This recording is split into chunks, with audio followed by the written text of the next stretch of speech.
통해서 이제 깨닫게 된 것은 내가 잘 할 수는 없구나, 이런 강의를. 그래서 좀 진정성 있게 하는 그게 중요하다는 생각이 들었어요. 이런 강의를 하고 내가 좀 더 사람 되는 게 중요하구나, 이런 생각이 들었고, 또 참석해 주시는 분들이 정말 고마우신 분들이라는 거, 그거를 이제 발견한 것 같아요. 그래서 저대로는 굉장히 그게 큰 수학이구나, 이런 생각이 들고요. 이제 이번에 마지막 시간이니까 좀 마음 편하게 항상 이게 정리가 안 되고, 사실 제가 이렇게 소개할 때 앞에 앉아 있으면 그 백색 실명 상태거든요. 머리가 하얘가지고 생각 하나도 안 나고 무슨 이게 하나도 못할 것 같고 항상 그런 증상이 있더라고요. 이 눈먼 자들의 도시, 이 작품이 포르투갈의 그 주제 사람하고의 작품이라서, 이 포르투갈이라는 나라가 사실 한국에서는 좀 익숙하지 않은 낯선 나라이기도 한데, 저는 이제 처음 포르투갈 그 작품을 접한 게 이 리스본행 야간열차라고, 이 소설. 저는 이제 이거는 소설 좀 특이한 나라라서 소설도 읽어보고 이 영화도 봤는데요. 이제 또 제레미 아이언스가 주인공이라서 영화도 보고, 그러면서 여기서 이제 그 포르투갈의 도시인 리스본의 그런 풍경, 도시 풍경이나 뭐 해변 같은 거, 이런 거를 구경하고, 또 이 제레미 아이언스가 고전 무던학 교수로 나오거든요. 그래서 이 사람들이 그 카톨릭적인 굉장히 깊이 있는 철학적 사유를 하고 있는 국민이구나, 뭐 이런 생각도 좀 하고 그랬던 것 같습니다. 그래서 그 포르투갈에 대해서 약간의 이해를 좀 하는 게 좋을 것 같아서 제가 조금 정리를 했는데요. 그 이베리아 반도 저 끝에 있는 나라인데,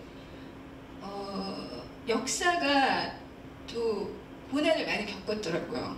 이슬람의 지배도 한 400년 정도 받았고, 또 스페인의 지배도 받고, 또 왕실이 브라질로 망명을 간, 브라질이 원래 그 식민지였었거든요. 그러니까 이제 포르투갈이 대항해 시대 때 엄청 식민지도 개척 많이 하고 잘 나갈 때, 그런데 이제 나중에 또 문제 생겨서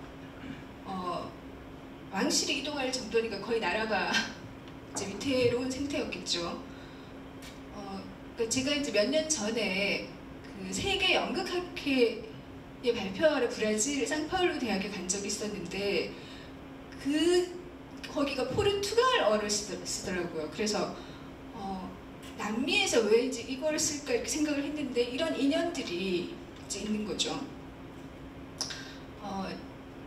그러니까 유럽이 대부분 그 종교 개혁을 통해서 뭔가 새로운 의식의 전환을 하고, 그런 것에 비해서 여기는 전통적인 그러니까 이렇게 종교 개혁을 할 만한 여유가 없었던 거죠.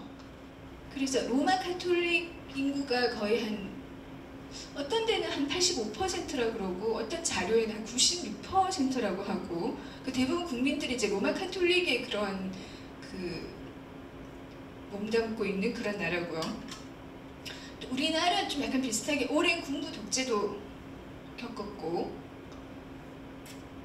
86년에 이제 수아레스라는 대통령이 처음으로 민간 대통령이 되고, 이런 이제 여러 가지 국가적으로 많은 순환을 겪기도 해서, 실제로 이제 그 리스본 가보신 분의 이제 얘기를 들어보니까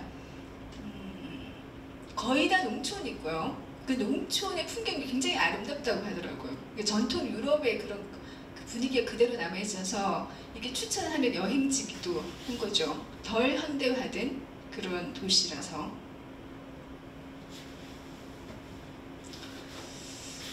그래서 이제 우리가 좀 낯설게 포르투갈 작가의 작품을 이제 오늘 보게 되는데요. 제목이 눈먼 자들의 도시입니다. 제가 어렸을 때 헬렌 켈러 이런 텔레비전에서 많이 보잖아요. 그래서 사람이 살면서 어떤 게 제일 힘들까 생각해 볼 때 눈이 안 보이는 게 참 힘들 것 같다는 생각이 들더라고요. 뭐 이렇게 다리가 아프거나 이러면 사실 이렇게 좀 불편하지만 눈이 안 보이면 이게 너무 대책이 없는 거예요. 그래서 그런 실명 상태라는 게 참 그 인간에게 견디기 어려운 고통이겠다 이런 생각을 했었거든요. 네.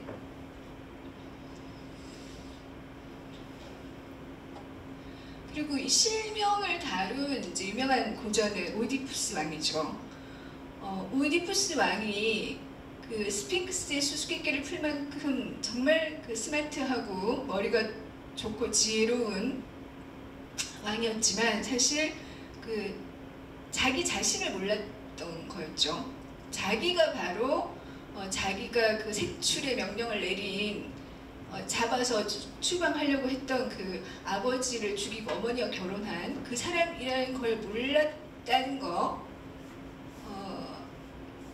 그 자책 때문에 스스로 눈을 찔러서 이제 맹인이 되잖아요. 눈을 찌르고 나서 더 사실은 그 삶의 진실을 볼 수 있는 사람이 됐다는 거, 더 현자가 됐다는 거, 그게 이제 이 소설의 이제 결말인 거죠. 그러니까 눈을 우리가 뜨고 있다고 다 진실을 보는 것도 아니고 자기를 아는 것도 아니다라는 것인데요. 이런 오이디푸스 왕의 이 실명 모티프가 이준익 감독의 왕의 남자 같은 데 봐도 이 장생이라는 가무성인데요. 이 배우가 이제 마지막에 눈 멀어가지고 지금 죽타기를 하는데 이때 그 눈을 떴을 때보다 더 진한 이 소통이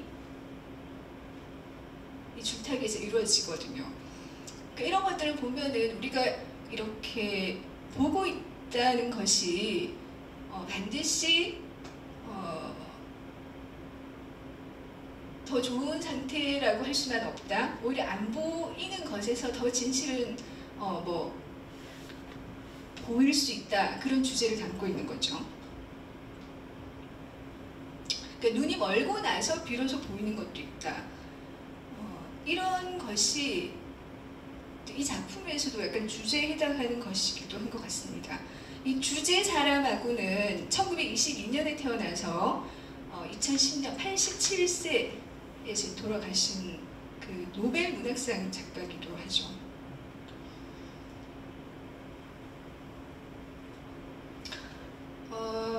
노동자의 아들로 태어나서 용접공으로 사회생활을 시작하고, 그러니까 노동을 하면서 어렵게 혼자서 문학 공부하고 이렇게 이제 이 길을 이제 닦은 그런 작가이고요.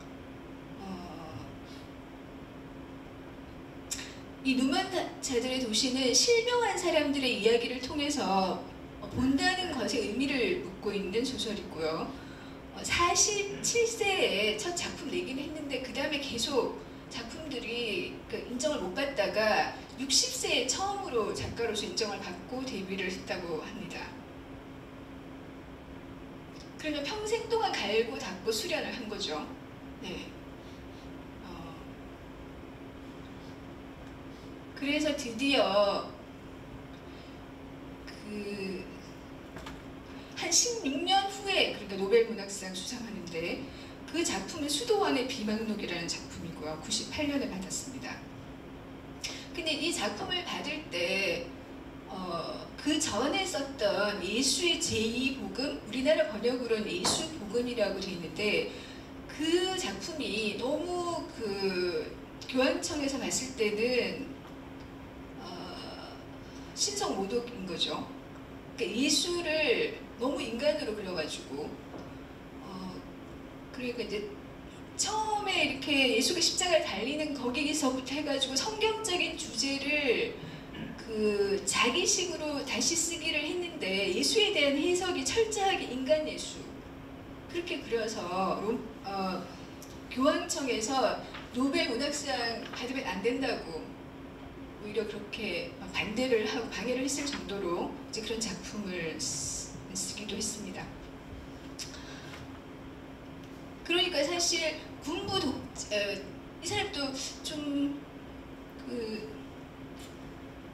우리가 생각하는 공산당하고 좀 다르지만 공산주의 운동도 하고, 그래서 보수 우익 정권한테 좋지 않은 인상을 주고, 또 교황청으로부터도 카톨릭으로부터도 좀 미움을 받고, 그래서 결국은 포르투갈에 살지 못하고 스페인에 있는 한 섬에 망명을 가요. 그래서 거기서 쓴 게 바로 눈먼 자들의 도시라고 하거든요. 거기서 이제 생을 마치고요.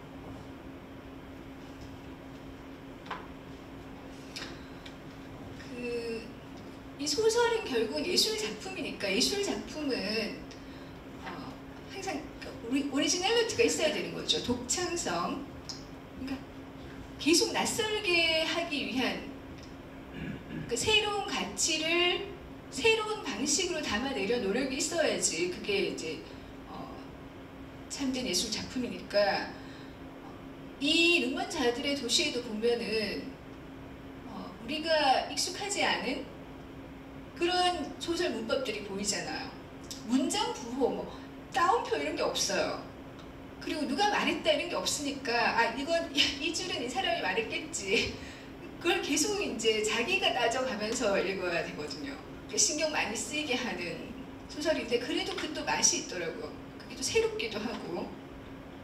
그리고 본인이 또 자기는 한참 가다가 마침표 나오면 거대한 무슨 장애물 만난 것 같아서 기분이 안 좋다 그래서 마침표 없이만 그냥 한 페이지를 다 한 문장으로 쓰는 그런 만연책, 그런 걸 이제 구사를 하고, 이런 것들이 사실 기존의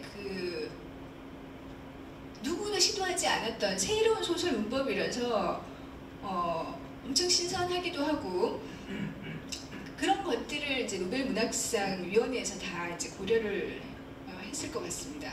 그러니까 대단한 문장 실험을 한 것이고요. 그래서 흔히 뭐 마술적 리얼리즘, 환상적 리얼리즘 이렇게도 불리고, 역사 환상 소설, 좀 판타지죠 이게 사실. 이런 일이 없잖아요. 모든 도시 사람 백색 실명 상태에 걸린다는 거. 그런 새로운 장르를 개척하기도 했습니다. 이게 원제는 그냥 블라인디스라고 하는데, 그 눈먼 자들의 도시로 번역이 된 게 저는 정말 탁월한 해석적인 제목이라고 생각이 되더라고요. 이 소설이 처음 나왔을 때, 우리나라에 나왔을 때 그 눈먼 자들의 도시라는 제목만 보고 저는 엄청 영감을 받았었거든요. 왜냐면 그때 제가 처해 있는 어떤 상황, 그리고 제가 사실은 뭔가 어떤 깨달음을 우리가 살고 있는 이 사회 구조에 대한 좀 기존과는 다른 차원의 새로운 깨달음, 우리 사회가 이런 거였어라고 하는 그런 각성을 한 때라서 눈먼 자들의 도시라는 이 말 자체가 저를 너무나 가슴 뛰게 하더라고요. 내가 그동안 눈 멀었었구나, 이제 눈을 떴구나, 뭐 이런 식으로. 그러니까 도시라는 거는 결국은 사회를 얘기하는 거죠. 한 개인의 문제를 다루는 게 아니라. 그래서 이 작품도 전반적으로는 사람들이 모여 사는 사회에 대한 발언을 하고 있다고 생각이 됩니다.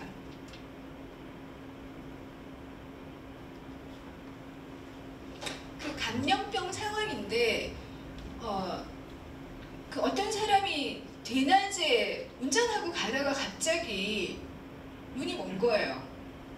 그리고 운전할 수가 이제 파란불이 왔는데 지나갈 수가 없는 거죠. 그렇게 뒤에서 막 다 빵빵하고, 이 도로라는 질서가 확 무너지는 거죠. 이 사람 하나 때문에 다 도로가 엉키는 거예요. 일상의 정지, 매일 있던 그 규칙, 노멀한 규칙이 깨지는 거죠. 나중에 보면은 자기 집에 살 수도 없어요. 눈이 멀었으니까 이게 먹을 걸 찾아다녀야 돼가지고 결국은 보면은 다들 몇 명씩 이렇게 조를 짜가지고 먹이를 찾으러 이렇게 다 거리를 헤매거든요. 그러니까 자기 집에 일상적인 거주도 할 수 없고 직업생활 당연히 안 되고, 그러니까 우리를 규정해주던 안정적으로 이렇게 잡아주는 그 모든 체계, 일상의 규칙들이 다 어그러지는 상황이 생기는 거죠. 예, 그게 이제 감염병 상황인데 사실 우리도 지금 그런 걸 겪고 있기 때문에 우리는 이 정도는 아닌 것 같아요. 뭔가 이렇게 감염병의 지금까지 경험 같은 것들이 우리한테 여기에 대처할 수 있는 지혜를 또 주고 이래서 상당히 많이 안정화되어 가고 있지만 초기에 우리가 느꼈던 그런 것들 그거는 진짜 앞으로 어떻게 될지 모르는 그런 암담함 그런 걸 느꼈잖아요. 그러니까 감염병 상황이라는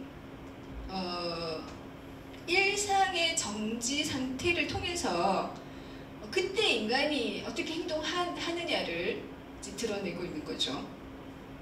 이 소설이 선택한 그 소설적인 상황은 어떤 거냐 하면 소수의 감염병 환자들이 격리된 수용소에서 벌어지는 일. 그러니까 택시 그 차에서 걸린 그 사람, 근데 그 사람이 집에 가서 옮긴 뭐 부인, 또 이제 눈이 나빠져가지고 안과에 갔더니 그 안과 의사 옮기고 또 그 안과에 왔던 다른 환자 몇 명 옮기고 다 연결되는 이 사람들이 다 이제 전염병에 걸린 거죠. 눈이 머는. 그래서 이 사람들을 이제 어떤 그 옛날에 정신병동으로 썼던 그 병동에 이제 격리를 하는 거예요. 강제 격리죠.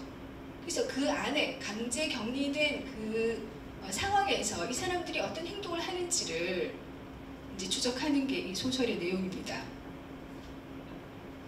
그러니까 눈이 안 보이니까 아수라장인 거죠. 뭐 보여야지 뭔가를 할 텐데, 그러니까 완전히 다른 새로운 질서가 거기서 이제 생겨나는 거고,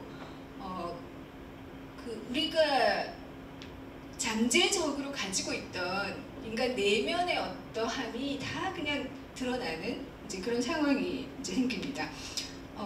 여기서 이제 그 의사의 아내, 영화에서는 줄리안 무어인데 그 줄리안 무어가 너무 잘 어울리는 것 같더라고요. 이 소설을 보면서 상상했던 그 분위기하고 영화 배우 줄리안 무어가 너무 어울린다 이제 이런 생각을 했었는데 이 사람 한 사람한테 눈을 뜨고 있는 거죠. 그래서 이 여자가 여러 면에서 이제 질서 유지 책임을 지고 또 헌신도 하고 뭐 그렇게 이제 이 상황을 겪어나가는 그런 이야기죠.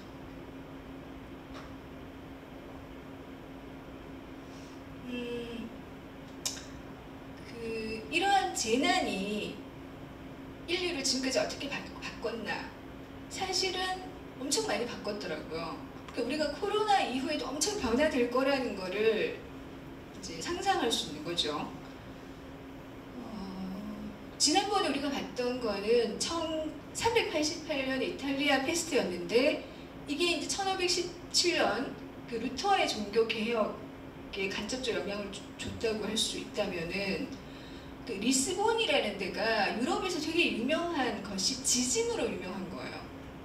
1755년에 리스본 대지진이라는 게 일어났는데 이 규모가 엄청 커서 제가 엄청이란 말을 너무 엄청 사용하네요. 네, 규모가 커서 건물이 85%가 다 무너지고 5만 명이 죽었나? 근데 그게 5명이 한 방울이 다 죽은 거래요. 그 동네에. 그 리스본이란 그 수도에. 그리고 이제 그런 건물 무너지고 지진이 나니까 식량 부족하죠. 그 다음에 감염병이 돌지 사람이 폐허가 된 거죠, 도시가. 그래서 리스본 대지진을 겪고 이게 이제 물론 리스본만 있는 게 아니고 옆에 유럽들도 조금씩 흔들렸는데 특별히 여기가 이제 완전히 폐허가 됐기 때문에 이게 이 사건이 유명하고요. 그래서 프랑스에 우리가 잘 아는 그 볼테르 같은 그 계몽사상가죠. 이런 사람이 쓴 그러니까 리스본 대재앙에 관한 시. 그러니까 이런 지진을 보니까 사람들이 과연 신이 있나? 신이 과연 이렇게 어린아이도 다 죽이는 이런 지진을 허락했을까? 이런 의문을 제시를 하면서 그 이전에 유럽 지탱해주던 낙관주의, 그 라이프니즈 낙관주의에 대한 반대 의견, 그러니까 신정 정치의 균열을 가져온 거죠. 그 엄청난 그 유럽인의 의식에 이제 변화를 가져온 건데요. 이때 이 볼테르가 신정 정치 그거 좀 맞지 않다라고 했다면은 그 당시에 루소 같은 사람, 우리가 잘 아는 에밀레 루소, 그 루소 같은 사람들은 좀 더 이거 인간이 잘못한 거다 이런 식으로 해서 이런 것들이 기본적으로 계몽주의를 형성하는 거죠. 이게 나중에 1789의 프랑스 대혁명으로 이제 이어지는 역할을 하니까 이 제안이라는 게 그냥 그 사람들의 의식을 정말 많이 변화시켰다고 볼 수가 있겠습니다. 그래서 리베카 솔릿이라는 미국의 문명 비평가인데 여자고요. 이 폐허를 응시하라라는 책에서 이 폐허를 응시하라라는 제목 자체가 볼테르의 리스본 재앙에 관한 시에서 인용한 제목인데요. 이 사람은 이제 이 여자가 미국의 재난을 연구를 했어요. 1908년인가 그때 샌프란시스코 지진부터 해서 그 다음에 이제 우리가 한 2005년쯤인가 그 뉴올리언즈 그런 재난이라든가 이런 것들을 5개인가를 그 재난을 겪은 사람들을 인터뷰해서 이제 그 조사를 했는데요. 재난을 겪고 나서 어떻게 변했느냐 물어봤더니 그걸 통해서 사람들이 더 서로 돕고 연대를 하고 사랑을 표현하고 이렇게 했다는 거예요. 그래서 그걸 이제 책으로 쓴 건데, 그러니까 재난이 와서 서로 이제 그 아리다툼을 하고 이기적이 되고 이런 것은 엘리트들, 그러니까 기존 구조에서 이득을 보던 사람들이 겪는 엘리트 패닉일 뿐이지 실제로는 사람들은 오히려 평소보다 더 깊게 사랑을 하고 그런다는 거죠. 저도 이제 코로나 때 그걸 이제 목격하게 됐거든요. 사람들 속에 저렇게 그 아름다운 마음이 숨어 있었나 이렇게 놀랄 정도로 이제 그런 것들이 표현되는 현장을 이제 보게 됐는데요. 그렇게 생각하면 우리가 인간의 본성이 정말 과연 악한가 이런 생각을 할 수 있죠. 파리 대왕, 윌리엄 골딩의 파리 대왕 같은 작품은 그 15명의 소년이 무인도에 이제 표류하게 됐는데 거기서 인간성 속에 있는 야만적이고 폭력적인 다 들어와서 서로 전쟁을 한다 그런 얘기거든요. 그건 이제 2차 세계대전이 인간이 가지고 있는 그 폭력적인 본성 때문에 일어났다라는 것에 대한 우화적인 그 소설인데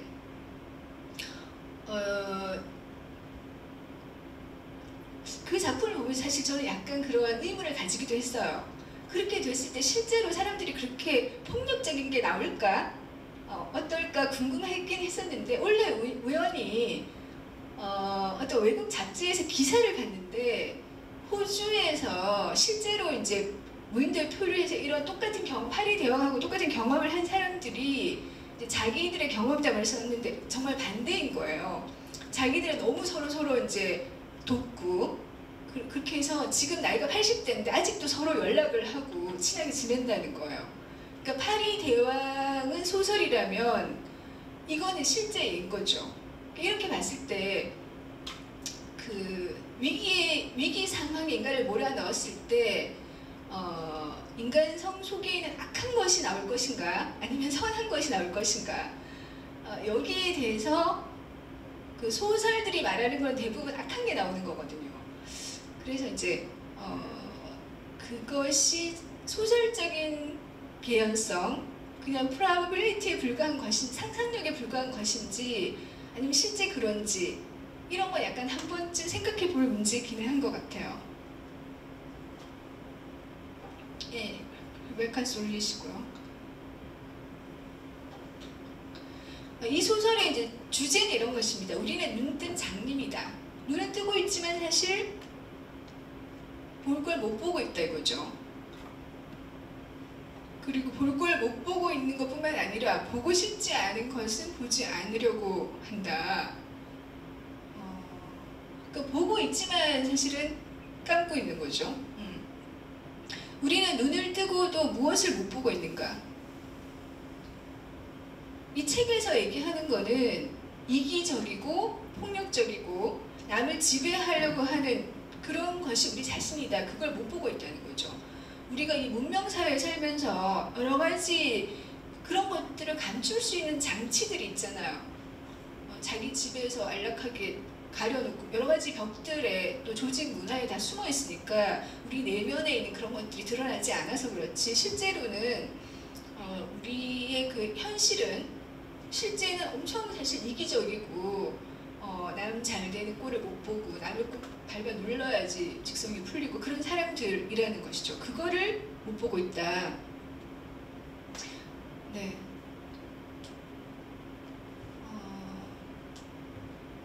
감염병 그러니까 눈먼 눈이 머는 실명 감염병이 와서 못 본 게 아니라 원래 못 보고 있었는데 그것을 이 상황이 잘려줬다는 뜻인 것이죠.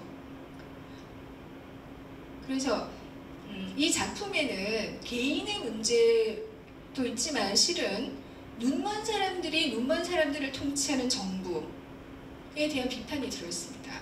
여기 보면 그 안에 그 지배하려는 또 조직이 나타나거든요. 이건 영화에 이제 그 폭력 조직의 두목을 이렇게 설정을 했더라고요. 격리 수용소에서 이제 조직이 등장을 하는데 이 사람들이 그러니까 정부에서 제공하는 그 군인들이 갖다 주는 음식을 자기들이 다 독차지하고 금품을 내면 주겠다고 하는 거예요. 그래서 이제 뭐 금반지 목걸이 다 빼가지고 갖다 바치면 음식을 주고 배급을 하는 거죠. 이렇게 하고 또 이제 그게 다 떨어지니까 또 여자들을 강간하고 또 사람들을 모욕하고 이런 행위를 하는데 이거는 아마도 그 포르투갈의 오랜 독재 정권 하에서 살았던 경험, 정부가 그렇게 나쁠 수 있다라는 것에 대한 비판인 것 같습니다. 조직적 폭력, 조폭인데요. 폭력이 등장하는 거죠. 그래서 싸움이라는 것은 언제나 실명의 한 형태다. 우리가 안 보여서 싸운다는 얘기인 거죠. 아까 그 조폭은 총을 가지고 있어요. 아무도 가지고 있지 않은 무기를 가지고 있는 거죠. 그 무기를 가지고 이제 폭력을 행사하는데 뭐 예를 들면 오늘부터는 음식은 우리가 맡겠다. 이제부터 음식은 돈을 받고 팔겠다. 먹고 싶은 사람을 돈을 내라. 여자들이 그곳으로 가지 않으면 먹을 것도 안 주겠다. 이렇게 해서 이제 각 그 방에서 여자들이 뭐 가게 되는데요. 다 먹기 위해서인 거죠. 서로 같이 자기 방 사람들이 먹기 위해서 희생을 하는 거죠. 그래서 그런 그 무기를 앞세운 폭력 앞에서 어떻게 해야 될 것인가. 일단 힘이 없으니까 당할 수밖에 없어요. 그 처음에 계속 당하다가 결국 이 소설에서 제시한 것은 저항을 하는 거로 결론을 내는 것 같아요. 그래서 이 여자 이제 의사의 부인으로 나온 이 여자 혼자 눈을 뜨고 있으니까 그 강간 당하고 나서 집단 강간을 당하고 나서 이거는 정말 이건 사는 게 아니다. 인간의 존엄성이 너무 바닥이다. 이렇게 인식을 하고 자기가 숨겨놨던 그 가위를 가지고 가서 그 두목의 목을 이제 따는 거죠. 네, 목을 찍었다. 그래서 살인을 하게 됩니다. 네.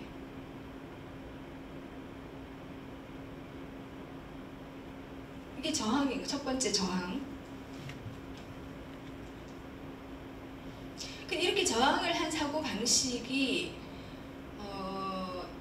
저들의 저 무장, 저들의 저 총 이런 거 영원하지 않다. 언제든 바뀔 수 있다고 생각을 하게 되는 거예요. 이 중요한 뭐죠? 이제 조직적인 저항을 하려고 하는 그 순간입니다. 그래서 이제 그 여자가 앞장서서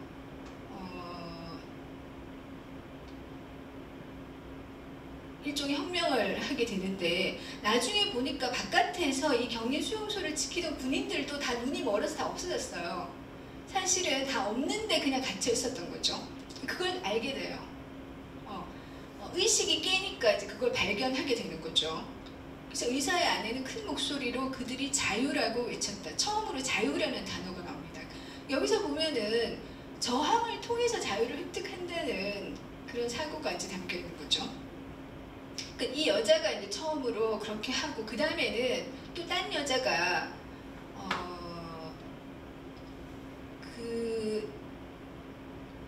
이제 폭력 조직이 자기들을 보호하기 위해서 침대에 8개를 쌓아놓고 이제 바리케이트를 쳤는데 거기다 불을 붙여요. 그러니까 그 바리케이트 때문에, 자기들을 보호하려고 친 바리케이트 때문에 오히려 그들은 갇혀가지고 불 속에서 다 타 죽거든요. 그게 이제 두 번째 저항인데, 이렇게 해서 이런 상황에서 결국은 이제 풀려나게 되는, 그러니까 주제의 사람하고 하고 싶었던 얘기는 계속 당하고만 있으면 안 된다 이거였던 것 같아요. 폭력이 일종의 폭력이지만 살인도 했고 방화도 하고 그랬지만 그런 것에 저항을 해야 된다라고 하는 이제 사상을 가지고 있는 거죠. 갑자기 퍼진 불길이 곧 이 모든 것을 죄로 바꾸어 버릴 것이다. 그래서 이 나머지 사람들은 양떼처럼 서로 꼭 붙어 있다. 사실 그들은 하나의 몸, 하나의 숨결, 하나의 굶주림이라는 인상을 준다. 이 사람들의 어떤 연대 의식을 이제 보여주는 것입니다. 그래서 이런 상황에서 얘기되는 것들이 수치심, 그러니까 인간으로서 이거는 정말 너무 동물적인 상황이라고 생각되는 그 환경에 처하니까, 환경 자체가 일단 눈이 안 보이니까 몸한테 다 배설을 하고 그 사람들이 옷을 거의 벗고 다니는 거죠. 그리고 화장실, 저는 이 소설을 보면서 이 화장실이라는 게 인류의 정말 귀한 발명품이구나 이런 생각이 들더라고요. 화장실이 없으니까 금방 악취와 우물에 이제 갇히는 거예요. 그래서 인간의 존엄성, 이것 때문에 고민하는 거죠. 그래서 인간의 존엄성을, 마지막 남은 이 존엄성을 지켜야겠다라고 각성하는 순간 저항을 하게 되고, 그 저항은 어떤 결과를 불러오냐면은, 아마 아무도 이날까지는 눈먼 사람들의 외침이 이렇게 무시무시할 수 있다는 것을 몰랐을 것이다. 오히려 억압받고 있던 사람들의 힘이 드러나는 거죠. 눈먼 깡패들은 전에는 매우 고압적이고 호전적인 태도를 보였고 또 아주 쉽게 잔인한 짓을 했다. 그러나 이제는 바리케이드를 쌓고 방어하면서 안에서만 총을 쏘아댔다. 이게 이제 방어하기 바로 직전의 상태인 거죠. 그 다음 방화, 불길이 올라온다. 아주 작은 불의 단검. 첫 번째 저항이 가위였기 때문에 이 문장을 쓰는 거거든요. 가위의 뾰족한 끄트머리처럼 밝게 빛는다. 그 불길, 그게 이제 이 사람들을 완전히 밖으로 해방시켜주는 역할을 합니다.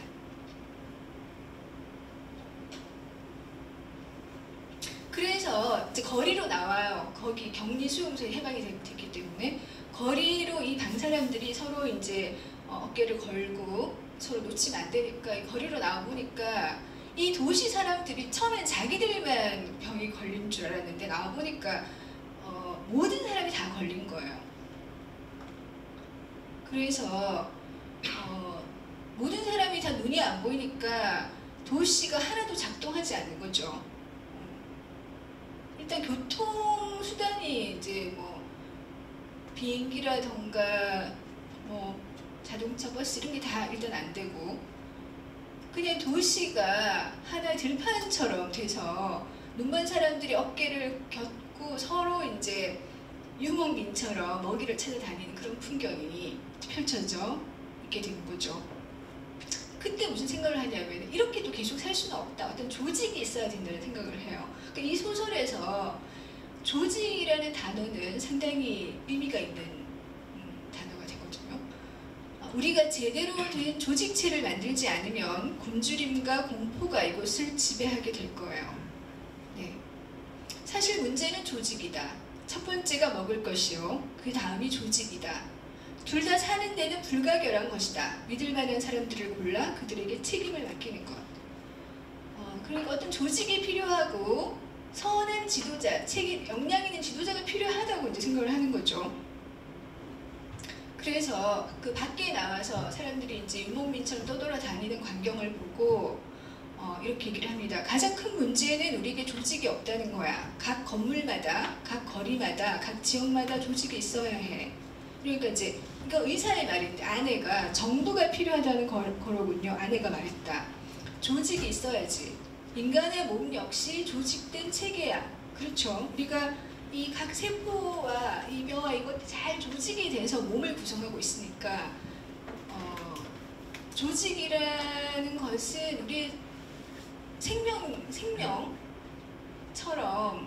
그런 어떤 유기적인 그 필요가 있다라고 이제 얘기를 하고 있는 거죠. 그래서 그러면 눈먼 사람들이 어떻게 조직을 가질 수 있냐고 이제 물으니까 스스로를 이게 여기서 말하는 일종의 대안 비슷한 것 같아요. 그 주제 사람하고가 우리한테 제시하는 어떤 전언인 거죠. 스스로를 조직해야지. 자신을 조직한다는 것은 어떤 면에서는 눈을 감기 시작하는 거야. 저도 스스로를 조직한다라는 게 무슨 의미인지 좀 생각을 해보게 되더라고요. 네. 이게 대안인데 네.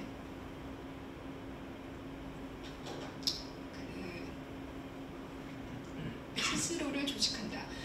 이제까지 나온 그런 그 맥락에서는 인간이 인간답기를 포기하면 안 된다. 그 극도의 수치심에 그냥 굴복하면 안 된다. 인간다움을 지키려는 완전히 동물에 떨어지지 않으려는 그런 자기 조직화, 일종의 셀프 오그나이제이션 같은 그런 의미로 얘기를 하는 것 같아요. 그거를 지키는 것이 필요하다라는 거. 그게 그런 개인이 기본이 돼야 된다는 뜻이겠죠. 조직에 있어서. 그 다음 그런 개인이 이제 있고 나면 그 다음에는 우리가 이제 탄생하는 거죠. 그런 개인들이 모인 우리. 여기서 우리라는 단어도 되게 중요한 의미를 액센트 있게 쓴 것 같아요. 우리는 함께 있으면 어떻게든 살아갈 수 있을 거예요. 이 사람들이 이제 밖으로 나와 도시에 와서 각자 자기 집으로 돌아가 살 것인가, 아니면 함께 모여 있을 것인가, 이런 이제 선택할 수 있는 상황이 됐을 때 누가 이런 말을 하거든요. 우리 함께 있으면 어떻게든 살 수 있다, 겪어 나갈 수 있다, 이런 얘기인 거죠. 이게 생존을 위해서도 그렇고 인간다움을 유지하기 위해서도 함께 있는 게 중요하다. 그리고 사람 몸에 그래도 영혼이 남아있는 곳이 있다면 그게 바로 눈일 거야. 눈이 멀었다는 것은 영혼을 상실했다는 것으로 그런 은유로 받아들이는 거죠. 내가 다시 시력을 회복한다면 나는 다른 사람들의 눈을 주의 깊게 볼 거야. 그 안과 의사가 하는 말입니다. 마치 그들의 영혼을 들여다보는 것처럼. 그리고 여기서 그 창녀로 나오는 검은 색안경을 쓴 여자가 등장하는데요. 저는 이 말이 제일 멋있는 말인 것 같더라고요. 이 소설에서. 우리 내부에는 이름이 없는 뭔가가 있어요. 그 뭔가가 바로 우리예요. 우리가 사실 다 개인인 것 같지만 우리 내부에는 우리라는 게 들어있다는 거죠. 그러니까 그 우리 안에서 인간다움도 있고 또 행복도 있고 만족도 있고 그렇다는 거, 그거를 전혀 논리적이지 않은 캐릭터가 이 얘기를 해서 더 울림이 큰 이제 그런 대사가 됩니다. 그리고 이제 그때 페스트에서는 그 두 남자가 해변에서 수영을 나란히 하면서 밤 해수욕을 하면서 서로의 우정을 확인하는 그 장면이 아름다운, 그 소설에서 가장 아름다운 절정이었다면은 이 작품에서는 이 여자 세 명이 지금 몸이 엄청 더럽잖아요. 지금 뭐 온갖 오물에 다 쌓여 있는데 비가 와서 그 빗 속에서 셋이서 막 그걸 씻으면 옷을 다 벗고 막 씻으면서 즐거워하는 장면. 예. 어려움을 함께 겪어 나온 이 동지들이 하늘에서 내리는 비, 자기가 뭐 힘들어 만든 것도 아니고 그 비를 맞으면서 이제 인위적인 걸 다 벗고 서로 인간적인 사랑을 확인하는, 막 즐거워하는 그 장면, 그게 이제 아름다운 장면인 것 같아요. 쏟아지는 비 아래 미의 새 여신, 이거는 소설의 표현입니다. 그리고 또 하나 이제 멋진 구성은 뭐냐면은 이 검은 색안경을 쓴 여자가 이제 사랑을 하게 돼요. 거기 검은 안대를 한 노인과 그래서 검은 안대를 한 노인은 그러니까 검은 색안경을 쓴 여자는 엄청 예쁜 여자고 검은 안대를 한 노인은 나이가 많고 육체적으로 이제 아름다움이 좀 사그러져 가지만 영원히 아름다운 그런 인물인데 그 내면을 볼 수 있는 눈을 이제 뜨게 된 거예요. 그래서 나는 아저씨와 함께 있고 싶어 할 만큼 아저씨를 사랑해요. 이 두 사람이 어울릴 것 같지 않은 두 사람이 사랑이 이루어지는, 이것도 이 소설이 이제 너무 이제 암담한 상황 속에 꽃을 피워낸 꽃인 거죠. 이 두 장면이. 그래서 이런 게 다 우리라는 단어의 초점을 가지고 있다는 것이고요. 네, 이게 이제 거리로 나와서 이렇게 이러고 이제 다니는, 이러면서 먹을 거 사실 찾아다니는 거예요. 제일 중요한 게 먹는 거니까 함께 해야 살 수 있다. 그래서 우리가 각자 자기 스스로를 조직해서 어떤 일이 생기느냐 하면은 이제 검은 색안경을 쓴 여자와 검은 안대를 한 노인이 사랑을 하게 되고 또 세 여자가 빗속에서 연대의식을 확인하고요. 여기서 제 주인공은 의사의 아내인데 이 의사의 아내는 자기 혼자 눈을 떴다는 그 사실 때문에 계속 사람들을 케어하고 책임감을 가지거든요. 예, 지속적으로 휴머니즘을 보여줍니다. 타인에 대한 책임, 희생과 헌신. 그러니까 뭐 완전함을 꿈꾸는 게 아니고 사람들이 덜 불행해지도록, 덜 동물적이 되도록 애쓰는 사람으로 등장을 하는 거죠. 그리고 이 작품에 보면은 이제 어떤 이 멤버들 중에 한 명이 원래 살았던 집에 갔더니 지금 다 이제 사람들이 남의 집 가서 살거든요. 자기 집에서 다 돌아다니고 있는 중이니까. 거기에 어떤 작가가 살아요. 이 작가가 어떻게 보면은 주제 사람하고의 의식을 대변한다고 볼 수 있는데 그 사람이 이렇게 말을 하거든요. 자기 자신을 잃지 마시오. 자기 자신이 사라지도록 내버려 두지 마시오. 예. 아무리 어려운 상황이 오더라도 인간의 자리, 그것을 놓치지 말라는 것이죠. 우리가 이루어낼 수 있는 유일한 기적은 계속 살아가는 거예요. 매일매일 연약한 삶을 보존해 가는 거예요. 삶은 눈이 멀어 어디로 갈지 모르는 존재처럼 연약하니까. 예. 계속 살아가기 위해서 우리가 필요한 거죠. 그리고 이제 이 소설에서 가장 많이 인용되는 구절이 이것이 아닐까 싶습니다. 가장 심하게 눈이 먼 사람은 보이는 것을 보고 싶어 하지 않는 사람이라는 말은 위대한 진리예요. 보이지만 모른 척 한다는 거죠. 우리가 일상에서는 사실 좀 인간 같지 않고 내 자신을 보더라도 마음에 안 들고 남도 마음에 안 들고 그래도 그냥 보고 싶지 않으니까 그런 걸 덮어놓고 인간답지 않게 그냥 쭉 살 수가 있잖아요. 무시하고. 네, 사람이 진짜 제일 심하게 눈먼 사람이라는 것이죠. 예. 더 중요한 거는 지금 살아있는 사람들이 스스로 부활하는 거야. 이 스스로 부활한다고 하고 이런 표현들에서 우리가 지난번에 얘기했던 그 그리스적인 인간의 이상, 자기 속에서 어떤 가능성을 찾으려는 그런 것이 살짝 느껴지기도 하죠. 그래서 최종적인 깨달음은 뭐냐면 나는 우리가 눈이 멀었다가 다시 보게 된 것이라고 생각하지 않아요. 나는 우리가 처음부터 눈이 멀었고 지금도 눈이 멀었다고 생각해요. 눈은 멀었지만 본다는 건가? 네, 좀 반복되는 얘기인데 볼 수는 있지만 보지 않는 눈먼 사람들이라는 거죠. 사실 이 말은 우리들한테 하는 얘기인 거죠. 우리가 지금 다 눈을 뜨고 있다고 하지만 너는 눈먼 자야 라고 작가가 우리한테 지금 얘기하고 있는 거죠. 네가 모르고 있다 지금. 눈먼 자라는 것을. 네. 그래서 이 마지막 장면이 그 그러니까 의사의 부인만 눈을 뜨고 있었는데 마지막 장면에 이제 의사의 부인이 이제 사람들이 이제 마지막에 이렇게 감염병이 나아요. 한두 명이 자꾸 이렇게 눈을 이제 보여요 하면서 눈을 뜨기 시작하거든요.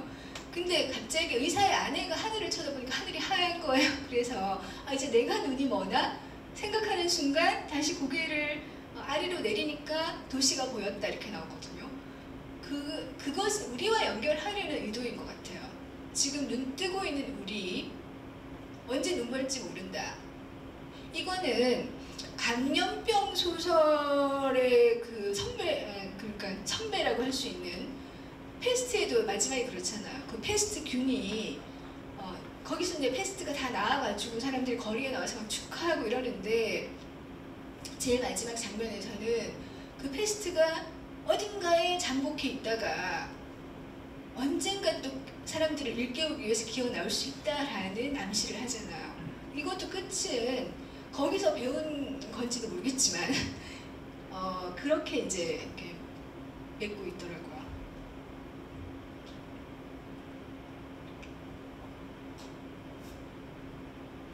그래서 우리가 이제 감염병 3종 세트를 보면서 거기서 하는 얘기들의 공통점은 데카메론 같은 경우에는 너무 그런 너무 신 쳐다보고 인간성을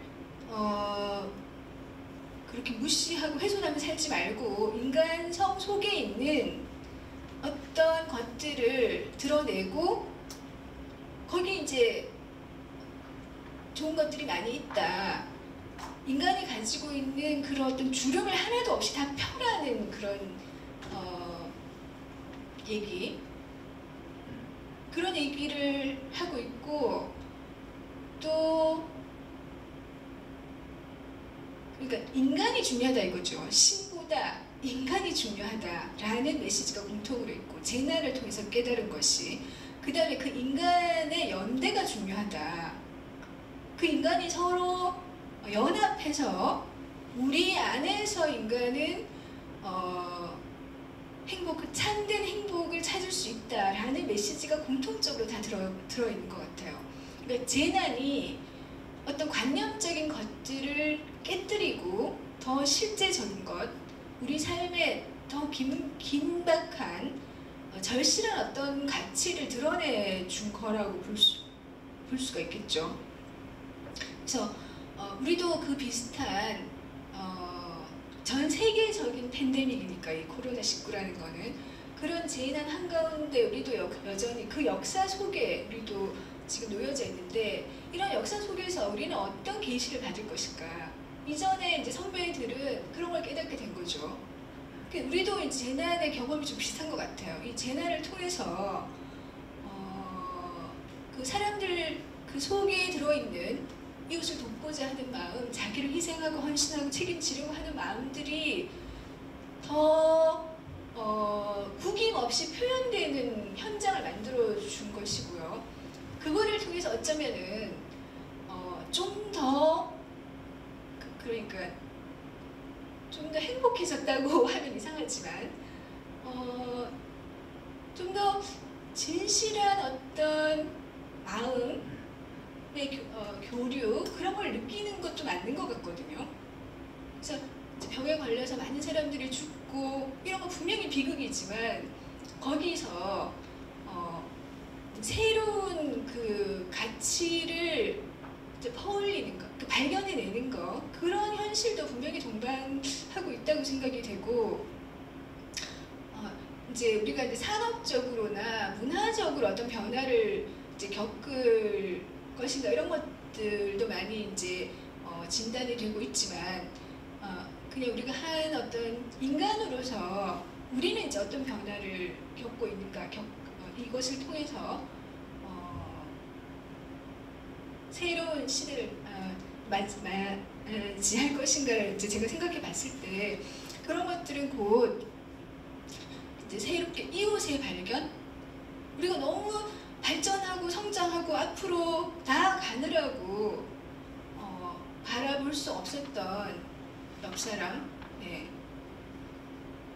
그 너무 질주 속에서 항상 바쁘니까 쳐다볼 수 없었던 그 이웃과 가족과 함께 나누는 시간, 그런 것들을 새롭게 발견하고 회복하는 시간이 된 거, 그것도 맞는 것 같거든요. 그래서 연대의 경험, 네. 그 다음에 사실 그동안 우리가 서로 굉장히 대립을 하고 자연도 파괴하고 뭘 많이 파괴하고 남을 경쟁하고 이렇게 많이 살면서 뭔가 아니다라는 이게 사는 게 이게 아니다라는 감은 누구나 가지고 있었을 것 같아요. 아니다 싶은데 멈출 수가 없는 거죠. 왜냐면 주변이 다 고속 질주하니까. 그래서 이제 이렇게 돼 보니까 역시 그게 아니었구나. 그거는 제대로 된 삶이 아니었어. 그거 인생이 아니었어. 이렇게 발견하고 그래야 그러니까 그러해야 될 삶을 살 수 있는 기회가 다시 온 것이기도 한 것 같아요. 아니다 싶은 삶을 계속 꾸역꾸역 고집하면서 살 게 아니라 원래 살아야 되는, 그러니까 찬찬히 내 자신도 돌보고 찬찬히 이웃과 사람도 나누고 뭐 그런 삶, 인간다운 삶, 그런 것, 그렇게 이제 사는 정상적인 삶, 그것이 노말이 될 수도 있겠구나, 이런 생각도 하게 되고요. 이런 걸 이제 한마디로 얘기하면은 공존의 윤리를 깨닫게 된 계기가 되지 않았을까, 이런 생각이 듭니다. 자, 그러면 네.